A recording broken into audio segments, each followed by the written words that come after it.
Assalamualaikum warahmatullahi wabarakatuh. Malam hari ini saya akan ngobrol dengan Bang Rano Karno Sidul. Saya lagi nunggu Bang Rano supaya masuk di Instagram saya, karena kita bicara pakai Instagram, live Instagram, juga live Facebook, juga live YouTube sekaligus. Jadi ada 3 aplikasi yang dipakai untuk Ramadan Gembira kali ini di setiap harinya. Nah, hari ini saya akan ngobrol-ngobrol. Sahabat saya yang akan hadir itu adalah Bang Rano Karno, Bang Dul. Nanti kita ngobrol-ngobrol santai tentang Ramadan, pemaknaan Ramadan, hikmah Ramadan dan sebagainya. Ini teman-teman kita tunggu Bang Rano. Bang Rano sudah masuk di Zoom. Tinggal kita tunggu nih Nah, ini Bang Rano masuk. Assalamualaikum Bang. Waalaikumsalam. Wah, jenggot udah putih gitu. Kita sengaja haul. Di IG udah masuk belum Bang? Ah? IG udah masuk belum? IG udah masuk. IG udah. Udah. Ini pokoknya santai aja ya. Nyantai Bang, nyantai. Mana di IG udah masuk. Aduh, jenggot udah putih Bang. Kita udah lama putih, emang sengaja. Kita mau tahu nih, sampai lebaran sampai mana, gitu kan? Oh, gitu ya. Assalamualaikum warahmatullahi wabarakatuh. Waalaikumsalam warahmatullahi wabarakatuh. Teman-teman sekalian, nih di live IG, live Facebook, juga ada live YouTube. Terima kasih seperti biasa.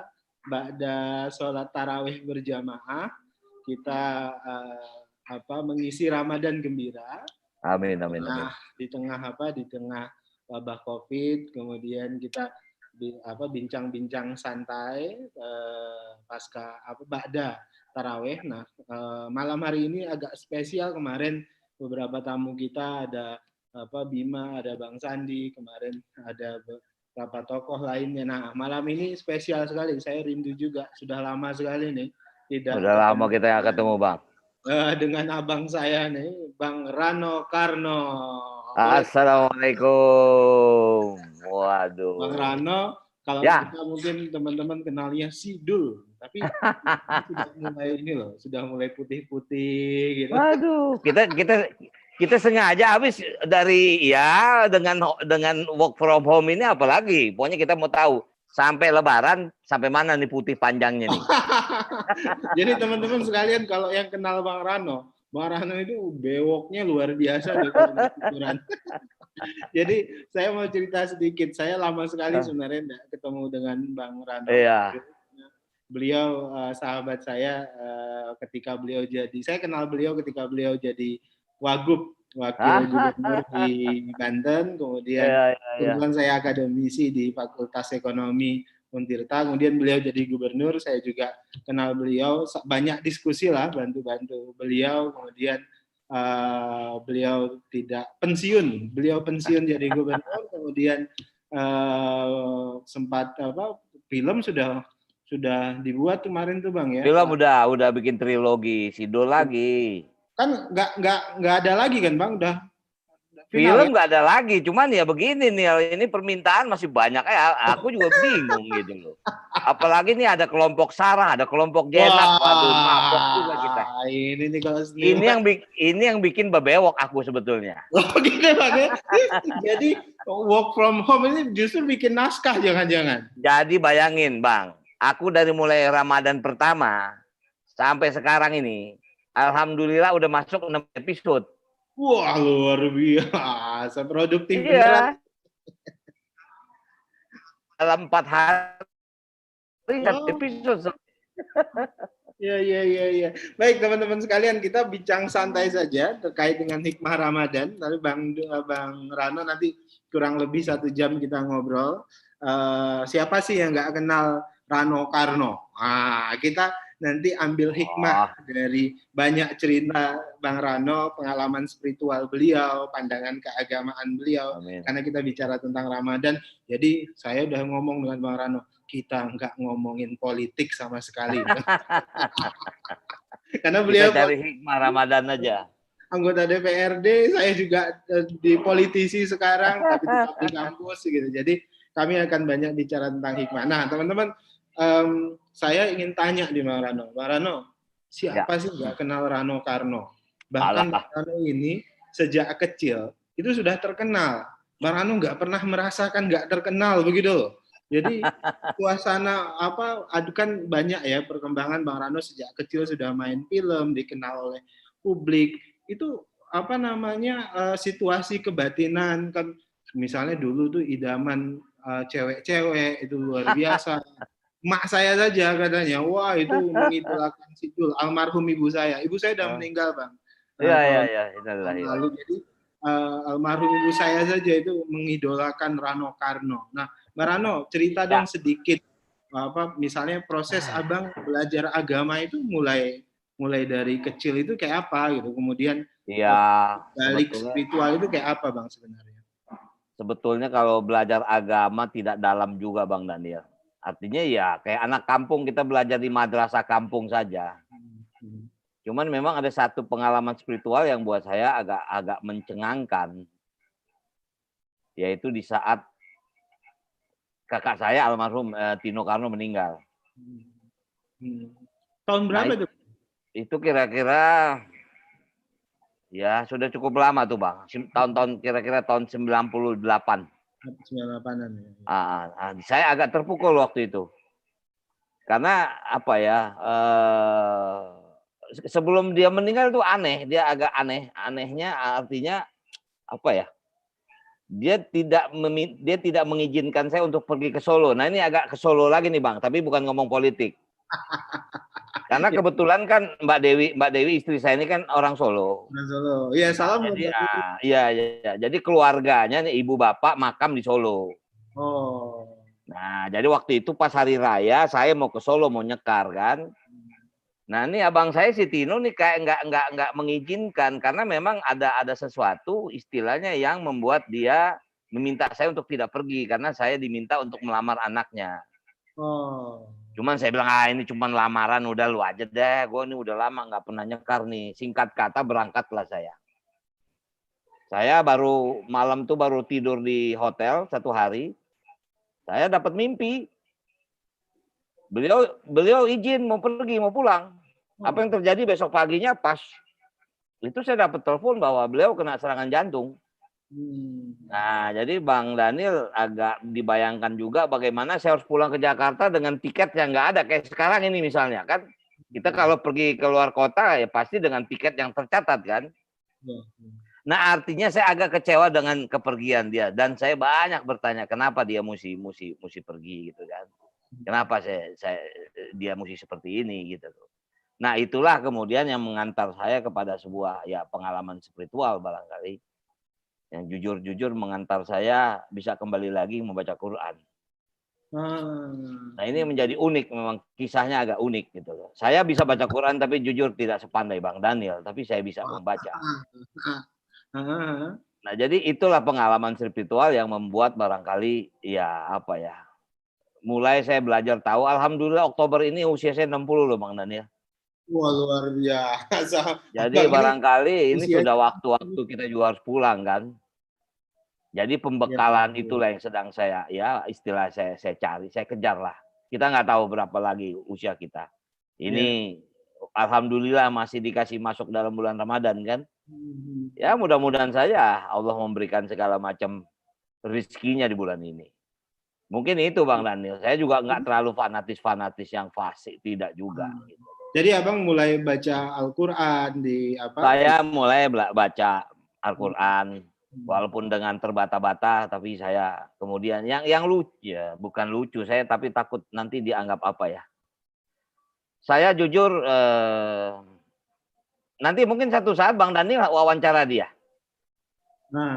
Bang Dani pernah dengar dia, pasti pernah dengar nama ini. Siapa Bang? Namanya Ustadz Abi Maki. Oh iya. Jadi dulu saya suka ngisi pengajian di rumah Abang. Dulu dia hampir 3 tahun tinggal di rumah saya. Iya, iya. Setelah dia pulang dari Mekah, dia selesai ya kuliah di sana, saya minta dia tinggal di rumah. Ya disitulah kesempatan Iya, saya banyak belajar. Saya bertanya dengan dia, apa makna ini, apa makna ini, apa iya, makna ini. Nah jadi apa ya, banyak pertanyaan itu yang terjawab dalam dalam Al-Quran gitu. Tapi ini menurut kepemahaman saya, belum tentu mungkin pemahaman kita sama gitu kan. iya. Jadi apa ya, saya merasakan apa yang saya tanya Quran menjawab Iya. gitu. Itu pengalaman Quran spiritual, Bang. petunjuk, Bang. Petunjuk. Jadi kita cari petunjuk ya ke Insya Allah, Al-Quran. betul. Nah, Bang, aku mau tanya, kan ini suasana Ramadan, kita Ya. berusaha menerjemahkan hikmah dari Ramadan itu sendiri. Tentu Hmm. kan pengalaman Abang tuh masa-masa muda dulu, pengalaman Ramadan dulu, kemudian sekarang tuh kan beda-beda, Bang. Ya, Bisa ya, cerita ya. apa sih asiknya Ramadan era Bang Rano dulu dengan era anak sekarang itu loh, Bang? Ya mungkin bedanya kalau saya kan nggak pernah jadi anak pesantren. Jadi Iya. artinya ya zaman-zaman kita muda dulu nakalnya iyalah. Ya harus kita akui mungkin puasa di Ya, rumah tapi di luar nggak puasa kan. Tapi begitu sampai pulang sampai rumah kayaknya muka dilus-lusuin gitu. terus lemah. Kita bohong terutama kepada ibu. Puasa, Iya. iya mah masih puasa mah. Itu apa kok muka seger? Ya begitu seperti itulah. Iya. Ya Apalagi Rano kenakalan Karno, kenakalan. Tapi apalagi Rano Karno zaman muda, semua cewek nyari Rano Karno, kira-kira. enggak juga lah. Kebetulan saya ya artinya zaman muda saya tuh mungkin lebih banyak habis di lapangan, Bang. Artinya di Iya. tempat syuting gitu kan. Hmm. Saya lebih banyak Bang, di lokasi syuting. Bang, hidup Ya. menurut saya kan hidup seperti Abang ini unik. Tadi saya Hmm. sebutkan. Abang Hmm. sejak kecil itu sudah dikenal publik. Siapa sih nggak Hmm. kenal Rano Karno? Ini Hmm. pemirsa, saya mau cerita sedikit. Saya pernah jalan bareng ke Medan bareng Bang Rano. Itu Bang Rano udah pakai kacamata, tutup apa, orang tetap kenal Rano Karno. Saya jadi heran. Ini Ya, Rano Karno alhamdulillah. katanya. Saya mau cerita, Bang, hidup Abang itu nggak kenal publik. Jadi sebenarnya gimana sih suasana kebatinan untuk misalnya Saya, di publik apa itu gimana, Bang? Pengen kadang-kadang kan kita pengen tenang juga, nggak diganggu, gimana tuh, Bang? iya, saya nggak tahu ya, Bang. Saya nggak pernah merasa kalau saya maaf barangkali saya tidak takabur dalam bulan puasa ini. Apakah saya menjadi orang yang terkenal? Saya nggak pernah rasa gitu. Artinya saya biasa aja. Mungkin kalau Bang Daniel waktu itu SMA kenal dengan saya, waktu itu saya masih tinggal di Bogor. Ya. Sekolah saya di Jakarta di SMA 6. Artinya setiap hari saya sekolah naik kereta, bahkan Nah, naik bis. Itu tahun 78, 79 di saat film Gita Cinta dari SMA. wow. Wah itu film itu lagi top-topnya tuh Bang. Nah Ya. aku naik kereta saja, naik bis saja, itu biasa-biasa saja. Ya Oh. artinya apa ya? Dulu Ya saya nggak ada ini, Bang, nggak ada ponsel. Tuh, kamu nggak diajak foto. mungkin karena belum ada HP, jadi jadi Oh, jadi nggak difoto barangkali. Tapi mungkin ya yang paling capek bukan di fotonya, dicubitin orang. cubitin doang dulu ya. Jadi kalau Iya, mungkin kalau itu zaman itu sudah ada ponsel, wah udah selfie, nggak tahu, mungkin udah capek kita. mungkin nggak mungkin abang pakai kereta karena selfie terus. Nah bang, Ya. kan di masa peralihan Hmm. profesi terus banyak berubah, masuk politik segala macam. Nah itu pengaruh nggak dengan apa namanya kondisi spiritual, misalnya itu. Abang merasa nyaman, bisa lebih dekat kepada Allah, bisa banyak maksimal beribadah lebih baik itu pada profesi misalnya sebagai artis kah, pada apa? Apakah kemudian ketika jadi wakil bupati atau wakil gubernur, nah itu sebenarnya abang nyaman di mana sih sebenarnya? Bang, aku jujur tidak pernah mendesain diriku sebagai apa. Ya, aku ikutin saja. Kadang-kadang aku berpikir kok bisa sampai seperti ini. Ya. Barangkali kita bercanda sedikit lah. Ada satu dialog Babe almarhum Benyamin yang menyatakan sekali-kali lo jadi gubernur. Ya, kita ingat. Itu tidak ada dalam naskah. Itu adalah ungkapan dari seorang Benyamin pada waktu itu. Ya dilalah bahasa Jawanya, kok saya bisa jadi gubernur? Walaupun saya nggak tahu jalan ke sana seperti apa, nggak tahu saya. Saya maaf mungkin nggak pernah mencari, Tapi kok ada jalan itu? Jangankan sekarang saya lagi udah di luar dunia birokrat, tapi pada waktu saya di dalam aja saya mikir, kok bisa di sini ya? Tapi itulah saya barangkali dari dulu memang bukan berarti apa ya, berusaha untuk mencoba belajar mengetahui lebih dalam. Karena itu menjadi aneh kalau misalnya istilahnya, maaf bukan gelar nih hebat juga, tapi artinya gelar saya adalah SIP. Sarjana Sarjana ilmu politik gitu kan. Karena saya ingin mengetahui politik itu apa sih gitu kan. Nah, jadi bayangin umur saya di usia saya 53 tahun saya baru jadi sarjana. jadi saya di wisuda, anak saya udah pada ketawa aja. Tua-tua baru di wisuda katanya. Ya, ngomong-ngomong abang sekarang udah punya cucu loh ya. Saya udah punya 3 cucu nih. Punya 3 cucu, makanya alhamdulillah. Bang Rano ini udah punya 3 cucu loh. Jadi ya. Itu sudah menikah dua-duanya, Bang. Iya, udah menikah dua-duanya. Bang Rano, kan ini kondisi kita kan sekarang kondisi COVID. Semua orang saya pikir kondisinya susah lah. Banyak yang susah, mulai dari yang miskin susah, yang kaya juga susah sebenarnya dalam kondisi sekarang ini. Nah, kemudian hikmahnya kan Bang Rano pasti sholat berjamaah ibadah Ramadan banyak di rumah. Saya juga tarawih di rumah seperti himbauan para ulama kita kan. Nah, apa hikmah kan banyak di rumah, kemudian banyak komunikasi dengan istri, anak biasanya kan sibuk segala macam, dengan cucu segala macam. Apa sih Bang yang bisa didapat dengan lebih banyak di rumah hari ini secara spiritual? Saya gini, Bang. Tiap hari, setiap pagi itu jam 9 Mbak Dewi itu pasti tadarus. Tapi melalui media seperti ini. Ya, kan ya kita di rumah ada pengajian ibu-ibu. Cuman karena situasi begini tadarus di rumah masing-masing kan. Ya, jadi khataman Quran lah. Mereka di depan layar, saya di belakang layar sambil ngedengerin baca Quran aja. Nah, itu kan sebetulnya kalau misalnya nggak seperti ini pasti saya udah ke kantor.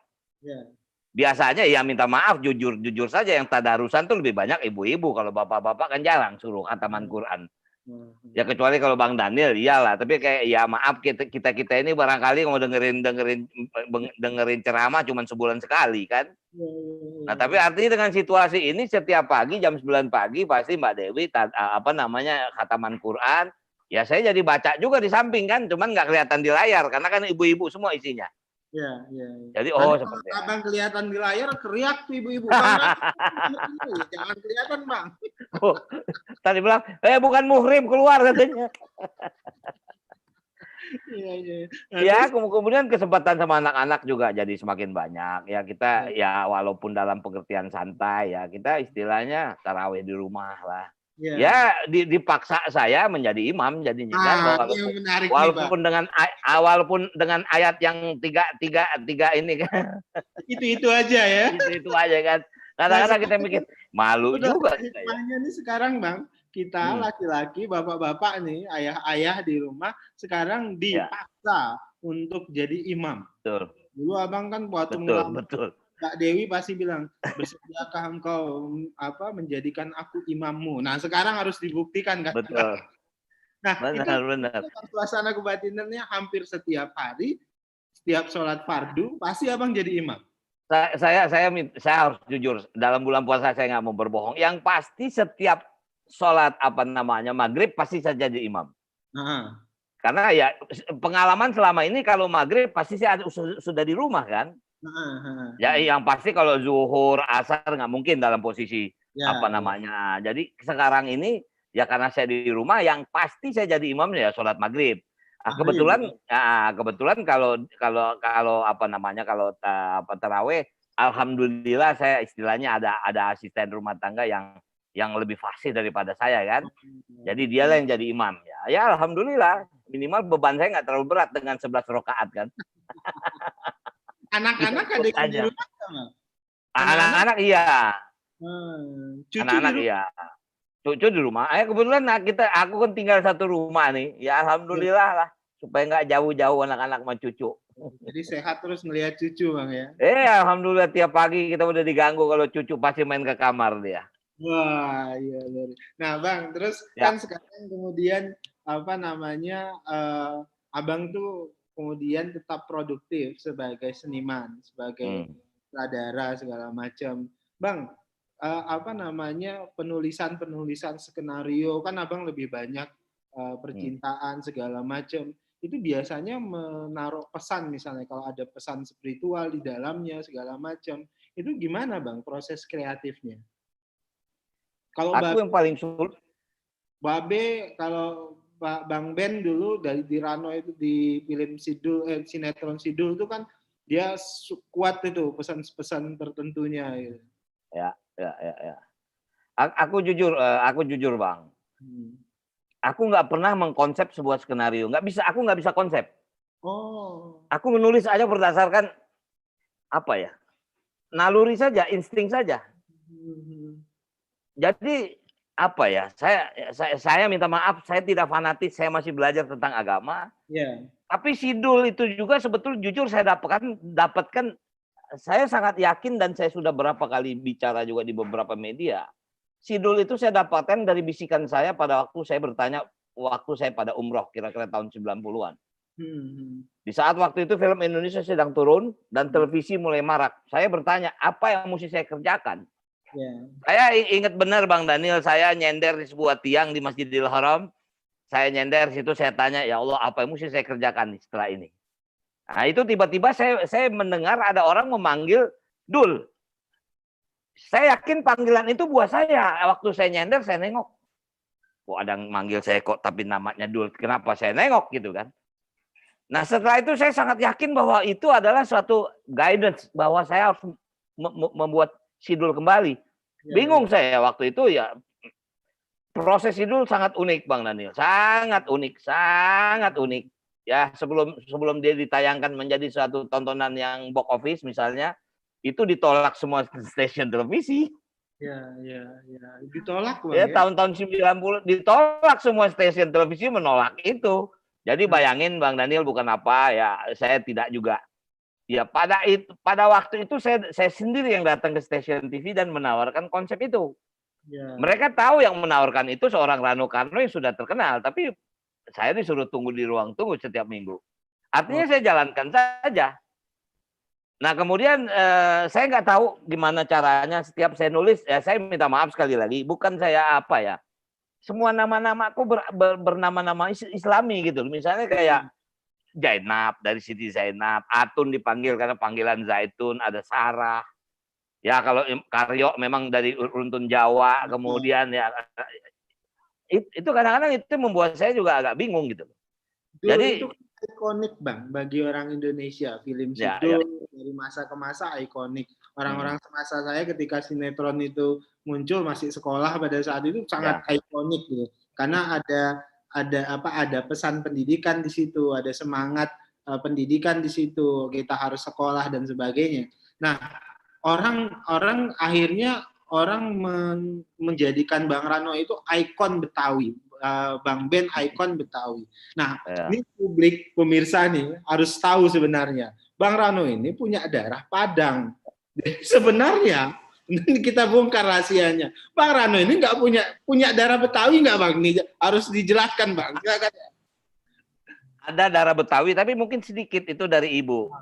Oh. Kalau bapak saya almarhum Soekarno Emnur itu orang Bonjol, asli dari Bonjol, dari Sumatera Bonjol. Barat. Jadi kalau pernah dengar yang namanya Tuanku Imam Bonjol, Ya. barangkali darah saya masih ada dari situ barangkali. Ya, Nah, ya. kalau ibu itu memang kakek dari Jawa, nenek ibunya itu orang Betawi. Nah, Oh. jadi sebetulnya kalau Rano ini barangkali orang Padang, cuman kalau Sidul ya anak Betawi. Betawi. Iya, iya, iya, iya. Dan aku ingat sekali, saya tidak tahu apakah ini sudah terlaksana. Dulu Abang pernah cerita ke saya, karena teman-teman saya bersahabat lama dengan Bang Dul. Dulu Bang Dul cerita pengen sekali berkunjung ke Bonjol melihat. Udah Bang ya? Udah, Sudah. alhamdulillah udah 3 kali nih, Udah alhamdulillah. 3 kali. Tapi 3 kali dengan peristiwa yang berbeda. Gimana Bang? Cerita Bang. Tahun pertama saya datang ngelihat rumah keluarga di sana masih berdiri walaupun sudah reot jelek buruk lah. Memang insya Allah waktu itu memang ada niat mau memperbaiki, gitu kan. Nah kemudian tahun kedua saya balik, itu udah nggak ada rumahnya lagi karena kena banjir bandang. Oh, di Bonjol itu Jadi Bang. waktu itu Sumatera Barat banjir besar.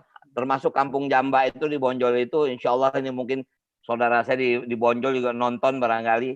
Ya. Jadi itu rumah pun udah hanyut segala macam. Nah, ini saya pikir walaupun rumah kami kecil di sana, Bang, kecil sekali, rumah dari kayu kayak rumah panggung. Tapi saya suka karena itu rumah kampung. Kalau saya mau tidur di batu, ngapain bangun rumah di sana? Ya, ya, Jadi ya. saya insya Allah satu saat ya kalau saya masih ada rezeki saya akan bangun kembali rumah almarhum keluarga dari bapak gitu. Oh, di sana Bang, di Bonjol Di sana. Bonjol, betul. Nah, Bang, kondisi Ya, sekarang apa namanya, kita membutuhkan solidaritas nih di tengah kondisi sulit. Masyarakat tadi saya sebutkan yang terdampak terhadap COVID-19 ini luar biasa. Nah, saya juga suka ngikutin itu Abang bikin setiap Jumat aksi berbagi makanan. Cerita Bang, programnya itu gimana sih Bang? iya waktu itu ini kembali lagi jujur Mbak Dewi, kembali lagi ya Oh, Mbak Dewi ini kan apa ya? Dia sense of ya artinya dia bilang apa yang kita bisa bikin nih, masa kita artinya saya bilang apa mau dibikin apa kita bikin ini aja, bikin makanan apa nasi ini apa nama istilahnya ya apa sih nasi bungkus atau apa. Saya bilang ya udah kalau gitu kita bikin ini aja. Makanya kita mulai setiap Jumat istilahnya membuat program 1.000 nasi bungkus yang kita bagi di beberapa tempat. Tapi alhamdulillah Bang Daniel, kemarin Bang Andre Taulani ikutan 1.000 nasi bungkus. Jadi saya bikin 2.000 nasi bungkus. Kemudian Raffi juga ikutan 1.000 nasi bungkus, jadi 2.000 nasi bungkus. Nah besok insya Allah Raffi mungkin mau datang lagi, Bang saya mau ikutan lagi. Ayo kamu udah waktunya berbuat sesuatu yang lebih banyak buat masyarakat. Nah artinya kita cuman itu yang bisa kita buat, Bang. Nggak mungkin kita bisa melakukan semuanya. Jadi setiap Jumat pasti kita akan mendelivery 1.000 nasi bungkus kepada masyarakat yang terdampak lah. Walaupun nggak mungkin bisa semua, Bang. Mudah-mudahan teman-teman yang lain bisa mengisi hari-hari yang lain gitu. iya, iya. Ini sehari Abang ngantor nggak nih Bang ke DPR? Saya enggak, Bang. Ini sudah dari mulai apa namanya reses terakhir, kemudian sudah hampir dari ini sudah mau selesai lagi masa sidang besok tanggal 11 udah paripurna lagi. Sudah hampir ya satu masa sidang kita nggak datang nih, tapi ya, tiap hari kita rapat virtual. Ya, ya, ya, ya. Kita terpaksa tiap hari rapat dengan ya sistem seperti ini karena memang arahan dari dia aturan seperti itu. Paripurna pun hanya bisa diwakili dengan 2 orang anggota saja yang hadir di tempat Ya. yang lain, semua adalah virtual. Saya pikir Abang juga begitu karena juru Ya, bicara nggak bisa juga kan. ya dalam apa aktivitas yang ini yang urgent pasti kita ke kantor juga sih Bang. Ya. Bang, ini kan Ya. di puasa saya menerjemahkannya dalam buku saya dan dalam setiap malam seperti ini sebagai bulan kegembiraan, Bang. Karena kan kita bersusah payah ini, Bang, selama Ramadan ini menahan haus dan lapar mulai dari subuh sampai dengan maghrib. Kemudian kita menemukan kegembiraan karena bisa makan, bisa memuaskan dahaga kita. Dan itu kegembiraan tersendiri. Tapi di sisi lain, ada orang yang tidak punya kepastian mereka akan dapat makan atau tidak. Nah, sehingga kita yang berpunya itu diminta untuk berbagi kegembiraan melalui sedekah dan sebagainya. Nah, Bang, secara spesifik nih, Abang secara pribadi menerjemahkan puasa itu bagi diri Abang dan pemaknaannya secara keagamaan, kemudian secara sosial itu kayak apa Bang ibadah puasa itu menurut Bang Rano? Saya bisa memaknainya dari totalitas adalah pencucian diri ya di saat ini. Apalagi di tahun ini pencucian diri yang jauh lebih total daripada Ramadan sebelumnya. Saya sangat yakin insya Allah barangkali beberapa bulan lagi bencana virus ini akan selesai. Tapi saya sangat yakin tahun depan pun virus nggak akan ada lagi. Artinya kita kembali kepada rutinitas daripada Ramadan itu. Nah artinya disinilah harusnya totalitas kita mendekatkan diri kepada Allah. Karena puasa ini adalah satu ibadah yang nggak bisa disembunyikan. Yang lain bisa kita sembunyikan. Tapi kalau puasa ini kita cuma bertanggung jawab kepada Allah saja. Betul. Jadi ya bukan berarti saya bersyukur. Saya tidak bersyukur dengan situasi ini. Tapi dalam konteks beribadah, ya saya jauh lebih Ada bisa. ibroh, Ya, Bang. ada, Pembelajaran. betul. Jadi Saya memang banyak mencari ya apa kisah-kisah dari peristiwa-peristiwa ini sampai saya menemukan misal ini adalah satu perjalanan sejarah dunia yang memang per 100 tahun dimulai dari tahun ya. 1930 kemudian menjadi 100 tahun memang ada wabah itu. Ini menarik buat bahan kajian saya untuk membaca sebagai orang yang baru kan, walaupun Karena di masa Rasul juga kan ada juga betul, makanya ada kisah dilarang kita masuk ke kota itu segala macam. Jadi ternyata kita marilah ya, bukan apa ya, aku lihat misalnya kemarin saya lihat di Venesia lumba-lumba bisa jalan di kanal itu nggak pernah terjadi. Kemudian apa namanya pelangi segala macam. Kemarin pun ada foto gambar NASA menggambar bumi jadi bersih, jadi memang Allah sedang membersihkan dunia ini barangkali. Iya, jadi memang di setiap kesulitan itu selalu ada ibroh. Pasti ada, gitu loh. Jadi apa ya? Kita boleh takut untuk terkena, tapi bukan berarti kita harus berpasrah diri, tapi bukan berarti bodoh. Tetap kita harus di rumah, itu sudah arahan. Kita tetap dengan masker, tetap dengan cuci tangan. Itu kan artinya ikhtiar kita kan. Tapi bukan berarti virus ini harus kita sesali. Pasti Allah memberikan hikmah di belakang ini. Apa yang terjadi? Walaupun memang mungkin kita dari bawah lagi, Bang Anin. Pasti dari bawah lagi. Ekonomi turun pasti. Masa kerja orang-orang sudah banyak PHK. Pasti akan mulai lagi gitu. Nah inilah ujian kita. Bisa nggak kita melalui ini? Ya. Nah, Bang, pertanyaannya dalam kondisi seperti ini, misalnya kalau Abang mau memberikan nasihat, masukan bagi anak-anak muda, apa yang bisa mereka pelajari dari peristiwa-peristiwa ini untuk mereka sendiri? Gitu. Kan tadi Abang sebutkan Ramadan ini kan seperti bulan pembelajaran. Kalau dalam bahasa agama itu syahrut tarbiyah, bulan pembelajaran. Nah, COVID-19 juga ternyata menjadi lab pembelajaran kita juga karena kita tadi misalnya di rumah harus banyak memperkuat institusi keluarga dan macam-macam. Nah, khusus pesan Abang nih untuk anak-anak muda sekarang nih yang kadang-kadang yang agak bandel ini kan yang terkait dengan protokol COVID ini anak-anak muda yang pengen tetap keluar dan macam-macam. Gimana, Bang? Ya, tentu kita manusia, insan itu nggak akan pernah sempurna, Bang. Pasti di antara sekian banyak pasti akan ada yang bahasa ininya nyeleneh lah. Itu karakter jiwa muda barangkali. Tapi sebetulnya banyak juga anak-anak yang muda yang paham tentang situasi ini. Paham, dan rata-rata anak-anak ini adalah orang-orang yang selamat. Nah inilah barangkali Allah memilah kan. Siapa yang memang Allah panggil, siapa Allah selamatkan. Kita nggak bisa lari. Kita nggak bisa lari dari ujian Allah. Kita hanya bisa berdoa mudah-mudahan Allah menyelamatkan kita.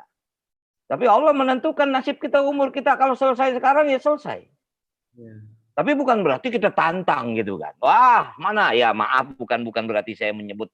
Wah udah gue suntik ini COVID ke gue. Ya bukan begitu juga caranya kan. Ya bukan apa artinya saya juga pernah baca kok sampai begini gitu kan. Mungkin karena kesel di rumah barangkali bisa juga gitu loh. Tapi saya sangat yakin anak-anak yang muda ini pasti akan jauh lebih pandai daripada Ramadan biasa. Apalagi sekarang mereka kreativitas mereka lebih timbul dengan cara sistem seperti ini. Imajinasi mereka jauh lebih pandai daripada ya istilah gini, rata-rata orang kalau kepepet pasti menjadi pandai dia. Iya. Jadi memang kondisi seperti ini menuntut kita memang banyak mengambil pembelajaran lah tadi ya. Pembelajaran luar biasa. Bang, kita bergeser ke hal yang lain ini. Nah, saya mau bicara lebih spesifik tuh terkait dengan film. Nah, kalau yang lain tuh, Abang ini kalau bicara film tuh biasanya tingkat gairahnya lebih tinggi ketimbang hal-hal yang lain. Bang, Ini kan Ya. saya tadi dengar, ternyata Run film Sidul itu ada kelanjutannya. Nah, ini saya mau bongkar rahasia, saya mau apa. Nah, memang akan benar-benar akan ada lanjut nih Bang, film Sidul. Artinya begini nih, aku kan tadi bilang, aku selalu tidak punya konsep untuk membuat sesuatu, mengalir begitu saja. Tapi Nah, aku sangat sadar dari sinetron Sidul ke movie itu hmm, biasanya kalau drama itu nggak pernah lebih dari trilogi, nggak bisa nih, ya, nggak bisa lebih dari tiga tiga apa trilogi, nggak mungkin kalau drama. ya, Kecuali ya. kalau Sidul ini action seperti James Bond. Wah, Nah kalau Sidul ini kan dia drama, artinya ya, dia nggak bisa memperpanjang-panjang, harus dia jawab. Makanya Sidul ketiga judulnya adalah Akhir Kisah Cinta Sidul. hmm. Siapa yang mesti dia pilih? Nah, dia harus memilih, nggak mungkin dia tidak pilih. Walaupun jujur, aku syuting Sidul the Movie yang terakhir ini, aku bikin 3 ending. Oh, Yang pertama, Dul kembali sama Sarah. Sarah, Yang kedua, Dul kembali sama Jenab. ya, nah. Yang ketiga, Dul tidak kembali kedua-duanya. Jujur Nggak ada, aku pada waktu terakhir mikir, yang mana aku mesti pilih. nggak ada opsi poligami ya. Maknya marah ya Bang. Maknya marah, kalau si Mandra sih nyuruhnya begitu. Udah Dul, mau banjir kalau lo buang, kan begitu. Dan Jadi juga berarti dan juga modelnya dua-duanya mau gitu kan. Wah susah juga kita ini jadi contoh nih, ntar orang pikir bener aja semuanya kan. Tapi ya bukan Bang, apa nih ya. Bang, ini kan berarti ada kisah cinta anak Dul jangan-jangan berikut ini Bang. Saya makanya cerita. begini makanya begini ini jujur aja nih, jujur ya, jujur. Kalau Sidul harus berakhir kisah cintanya, tapi bukan berarti kisah Sidul tuh akan berakhir. Bisa jadi kisah Mandra ya. Bisa kisah Mandra, bisa kisah cinta Sidul, bisa kisah cinta si Atun, atau mungkin saja Iya, bisa kisah cinta Sidul kembali dengan sesuatu yang baru, mungkin saja kan. iya, iya. Makanya sekarang saya bilang dari awal Bang, dari mulai Ramadan pertama sampai sekarang ini, aku udah kelar 6 episode nulis. Wah, ini Lebih pemirsa nih lebih teman-teman lebih asik, gitu Bang lebih ya. asik. Bener. Sampai Wah, ini waduh, ini jujur apa Bang Anin. Banyak orang yang protes. Kenapa Dul kembali sama Jenab? Kenapa Dul nggak kembali sama Sarah? iya. Wah, yang kasihan si Jenab dibilang pelakor lah segala macam. Sampai saya bilang, Aduh, ini peran, bukan bener-bener lu kenapa baper jadi tuh biasanya Bang. baper gitu kan. Tapi saya bilang sama mereka gini, pada mau nggak lihat lanjutannya? Mau dong Bang. Nah saya bilang, Iya. kalau kemarin Sidul balik sama Sarah, itu happy end. Hmm. Habis ceritanya. Hmm. Tapi kalau dia kembali sama Jenab, ceritanya baru mulai, gue bilang.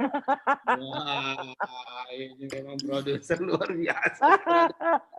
Bang, aku kembali ke kehidupan rumah tangga nih, Bang. Ya, Saya ketemu Mbak Dewi itu menarik. Sejak muda, Bang, bersama Mbak Dewi ya, termasuk ya. apa? Saya sebenarnya ingin sekali tanya langsung ke Mbak Dewi. Abang ini kan apa sejak muda diidam-idami oleh anak gadis, siapa sih nggak mau dengan Rano Wah, Karno, kira-kira gitu ya. Itu wah. sebenarnya suasana kebatinan Mbak Dewi itu gimana sih Bang? Abang sering dicemburuin atau gimana tuh Bang? Oke. Mbak Dewi ini teman SMA aku, Bang. Hmm. Ya, jadi waktu zaman SMA dia satu sekolah tapi tidak satu kelas gitu kan. Hmm. Jujur dari dulu aku suka sama dia. Wah. Tapi dari dulu dia selalu menolak, dia nggak percaya kalau aku suka. Ini nolak Rano Karno, aku baru Dia nolak playboy kampung, bayangin. wah, berarti Mbak Dewi keren ini bisa nolak Rano Karno. Nah jadi ya jujur, ya setelah aku kelar SMA selesai segala macam, aku menikah dengan seseorang. Setelah aku gagal, aku ketemu lagi sama Mbak Dewi. Nah disitulah ya kemudian sampai sekarang kita sudah hampir 30 tahun lebih ini Wah, yang jodoh hidup Bang. berumah tangga, ya jodoh sampai sekarang udah kayak temen Iya, aja. Ya apalagi sama-sama anak SMA kan. iya, iya, iya, iya, iya.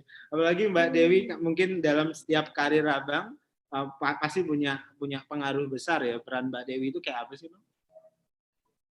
Mbak Dewi itu adalah pembaca skenario saya pertama, Bang. Wow. Jadi kalau skenario selesai pasti dia yang baca, pasti dia akan komen. Wah, ini bukan begini, bukan Jadi berarti kritikusnya itu Mbak Dewi, Bang ya? kritikusnya adalah dia. Nah, kebetulan aku di rumah ini kan istilahnya maaf, banyak orang di rumah nih, ada keponakan, ada segala macam nginep di sini kan. Jadi setiap skenario selesai, aku bikin tim kecil baca. Jadi aku suruh mereka baca, ya termasuk Mbak Dewi, kemudian ada 2 keponakanku sama anakku 1 si Dea baca. Habis itu nanti kita diskusi, apa menurut kalian? Bagus, kurangnya di mana ini sini ini. Ya jadi memang dari awal tuh udah ada tim-tim pembacanya. Ini cucuku mau pulang, sini cium dulu. Ini cucuku nih 1 mau pulang nih. Cium cepat. Udah bobo ya. Bobo ya. Oke. Nah, jadi di rumah ada tim pembaca nih. Ini cucu enggak, ini cucu ketiga nih dari anakku yang perempuan dia. Kalau Raka udah 2 anaknya. Raka 2 ya. Ya, nah jadi gitu. Setiap skenario selesai pasti aku kasih sama mereka biar mereka baca. Wah, mereka udah punya imajinasi itu tuh. Tapi saya bilang boleh baca tapi jangan koreksi. Karena setiap episode yang tahu tuh cuma saya doang kemana larinya. Iya. Bang, di bagian akhir nih kita 45 menit, Bang. Dalam konstelasi kebudayaan kita sekarang begitu ya. Kita kan sekarang agak kekurangan tuh tontonan banyak sekali nih. Kalau dulu terus terang ketika nonton dulu ada semangat, ada pesan edukasi, ada pesan macam-macam, ada aspek kebudayaan di situ. Bagaimana kita belajar tentang Betawi segala macam.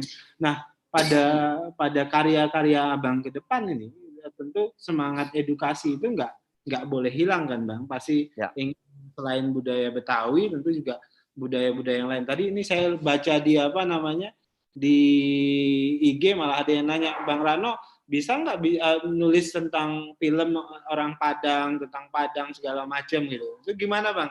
Abang, karena menurut saya aspek budaya ini kurang banyak digali dalam setiap film kita. Aku jujur Bang. Almarhum ayahku itu sebelum beliau meninggal, beliau ingin sekali membuat Tuanku Imam Bonjol. Jadi bahasanya pun amanah beliau ya sebelum beliau meninggal dia nyampaikan ke saya, kalau bisa satu saat kau bikin Tuanku Imam Bonjol. Jujur saya harus katakan belum ada. Jadi pada waktu itu pernah sampai hampir dibuat skenario oleh Pak almarhum juga Pak Misbayu Sabiran. Waktu itu Pak Misbah juga tanya mau mulai dari mana Tuanku Imam Bonjol ini. Wah, saya nggak tahu. Saya jujur artinya sebagian saya darah Minang tapi saya nggak tahu sejarah Minang. Nah, karena itulah makanya saya kalaupun saya buat itu barangkali saya harus pulang kampung, mungkin langsung saya menetap di kampung sana untuk membuat itu. Karena saya mau cium tanah Minang itu seperti apa supaya saya tidak salah membuat, karena ya Tuanku Imam Bonjol ini kan ini bukan fantasi, ini story yang mempunyai mempunyai sejarah yang tidak bisa mungkin salah. Nah, artinya tapi itu menjadi satu tantangan saya, apakah mungkin satu saat saya bikin itu. Tapi masih tetap saya baca kisah almarhum Tuanku Imam Bonjol ini. Oh, jadi memang juga ada obsesi untuk itu ya, Bang? Untuk kebudayaan. Sekarang ini kadang-kadang film kita apalagi sinetron kita itu kan bias Jawa bahkan bias Jakarta, seolah-olah kehidupan itu ya Jakarta saja. Sekali kemudian sinetron kita itu misalnya menggambarkan kehidupan di daerah lain gitu dengan kebudayaan yang bermacam-macam. Kritik Abang terhadap perkembangan industri sinetron sekarang, kemudian bedanya dengan zaman Abang, itu gimana sih, Bang? Ya, sebetulnya bukan kritik ya, tapi barangkali teknologi ini membuat semua menjadi mudah, Bang Daniel. Sekarang orang membuat situasi itu mungkin karena kemajuan teknologi. kita bisa membuat segala sesuatu di studio dengan sistem ya, blue screen segala macam. Tapi kadang-kadang yang detailnya itu sangat sulit kita tentukan. Misalnya begini, kalau misal satu saat saya mau bikin film atau sinetron tentang Tuanku Imam Bonjol, harus bahasanya apa? Minang. Nah, harusnya Minang. Harusnya Minang ya. Harusnya Minang. Atau kemarin misalnya Salah Asuhan, Siti Nurbaya, harusnya Minang. Harusnya Minang. Ya, nah, tapi karena penonton Indonesia sangat sulit kita membuat itu dalam bahasa Minang gitu loh. Misalnya seperti itu. Nggak berani kita total bikin dengan memang bahasa Minang. Supaya ya kalau bahasa Minang tinggal pakai teks aja, anggap aja bahasa asing, bahasa Inggris kan. Nah, cuman itu ya memerlukan keberanian. Baik. Gitu. Bang, bagian akhir nih, pesan Abang apa buat teman-teman pemirsa yang nonton kita, live streaming kita ini di tengah COVID ini, kemudian Ramadan, sebentar lagi Idul Fitri, pesan utamanya, hikmahnya kira-kira yang ingin Abang sampaikan, tetap semangat seperti apa kepada pemirsa semua, Bang. Silakan, Bang. Oke, jadi yakinlah bahwa Allah memberikan satu cobaan, Allah akan yakin kita mampu melalui cobaan itu. Itu ada dalam ayatnya. Jadi nggak mungkin kita nggak mampu. Tinggal bagaimana kesabaran kita untuk menghadapi kemampuan itu. Jadi ya hanya itu yang bisa kita lakukan. Ya sabar itu bukan berarti terus putus asa, tidak. Harus terus berusaha. Bahasanya dengan istilah pakai masker, kemudian cuci tangan, jaga jarak, itu adalah bagian dari kesabaran.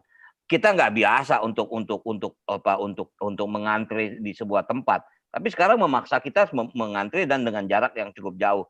Ikuti saja itu. Itu adalah salah satu cara untuk kita selamat. Jadi sekali lagi, saya sangat yakin Ramadan kali ini sangat istimewa bagi kita.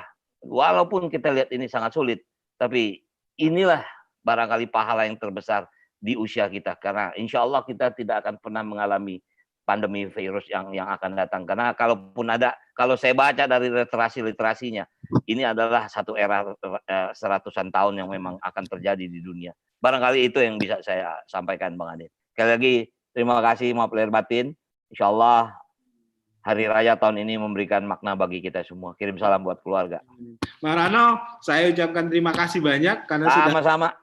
Mudah-mudahan setelah COVID ini saya bisa silaturahim dan kita bisa. Amin. Saya tunggu di Warung Sidul. Bang, ngomong-ngomong masih ngerokok? Enggak. Alhamdulillah. Saya udah 7 tahun berhenti. Oh, udah 7 tahun berhenti? Iya. Saya udah nggak tahu perkembangannya kalau itu. Baik, Bang Rano, terima kasih. Oke, terima kasih, Bang. Dengan kita dan dengan teman-teman di. Oke, makasih. Assalamualaikum. Salam buat Mbak Dewi dan anak-anak yang lain. Terima kasih, Bang. Assalamualaikum. Waalaikumsalam.